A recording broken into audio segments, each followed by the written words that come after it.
Welcome everyone, this is Honest Restart, and this time we're going to be talking about Pikmin 4. It's been such a long wait for this game. I remember back in 2015 when Miyamoto told us the game was nearing completion.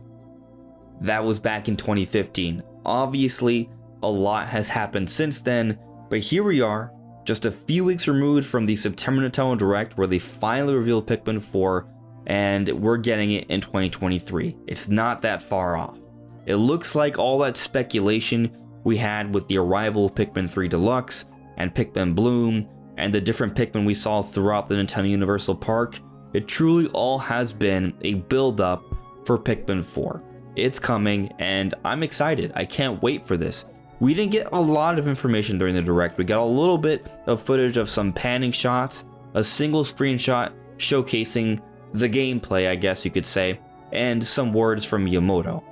And that's what I want to focus on today. The words from Miyamoto.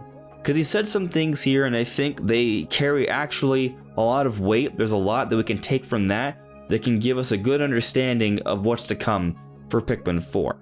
So that's what we're talking about today. Now before we jump into things, let me first very quickly talk about my social media. You may see a few different things here on screen. You can check it all out. It's linked in the description below. And of course, if you like what you're seeing here, you could leave a like, you could subscribe, or perhaps even consider joining as a member. But let's go ahead and start talking about the different things that I think are pertinent to the Pikmin 4 experience. Okay, so first, we get to see this lovely screenshot of the gameplay, and Miyamoto tells us that we're going to have a camera perspective that's from the Pikmin's perspective near the ground. From the Pikmin's perspective near the ground. And what's interesting about this is that I think it changes a lot, because all of a sudden we see a screenshot here, we get to a good understanding what he means by it, and it makes things feel larger than life. Pikmin, we've always been these small characters in a world that's far larger than us, but it's always been like that top-down kind of view for your typical real-time strategy game. And in here, we're seeing something that's very much more like a third-person action-adventure, something closer to like The Legend of Zelda, for example. And this is great because it does a great job of demonstrating scale. And I think that's important for Pikmin because in Pikmin, scale is a big deal because you are small creatures in a large world, by comparison at least. So this camera perspective will at the very least help to sort of strengthen that idea. But going beyond that, when you take a look at the footage and the screenshot, we can see a lot of things in the background. We can see the sky, the world seems a lot larger, and I think this is going to improve the experience from an exploration perspective. But this camera shift, I think, is going to make a big difference for the gameplay. But on the note specifically of the gameplay though, this also does raise some questions. Because if we're no longer going to have the top-down view, which isn't confirmed, there could be other perspectives, but if there's a focus here on being basically like a third-person action-adventure game from a camera perspective, what does that mean for the overall gameplay? Well, let's go into other things that Miyamoto said. Nintendo Switch has made controlling the game simpler. Nintendo Switch has made controlling the game simpler. So this is something that at first alarmed me a little bit, because Miyamoto was big on quite a few casual-centric games during the Wii era, and I'm not saying he doesn't know how to design games. Miyamoto is a genius. But there have been some games in the past that have had more of a casual focus that I think took away from the experience. So whenever I hear the term simpler, that doesn't get me excited when it comes to a game. However, sometimes I think it can mean a good thing. For example, take a look at Xenoblade Chronicles 3. They simplified the menus, they simplified navigation, and that didn't make the experience worse. It just made it less frustrating, more intuitive, and it made it more of a seamless, fluid experience. And if that's what they mean by simpler, then I'm all for it, because that can make the game better. And really all Miyamoto says here is that the Switch itself has made controlling the game simpler.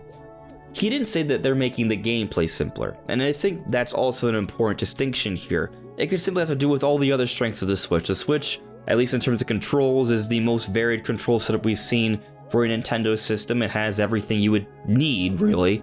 Unlike previous systems that were usually lacking one thing or the other, like the Wii Remote Nunchuck was a weird combination. The GameCube, while having analog triggers, didn't have clickable sticks, so there were definitely some limitations there, but even the Switch now has the additional gyroscopic controls and the HD rumble. These things can add to the experience for sure and give more options. Not to mention the Switch is a portable system, so being able to play the game however you want, wherever you want, I'm sure that's helpful too. And then there's also the whole Joy-Con component.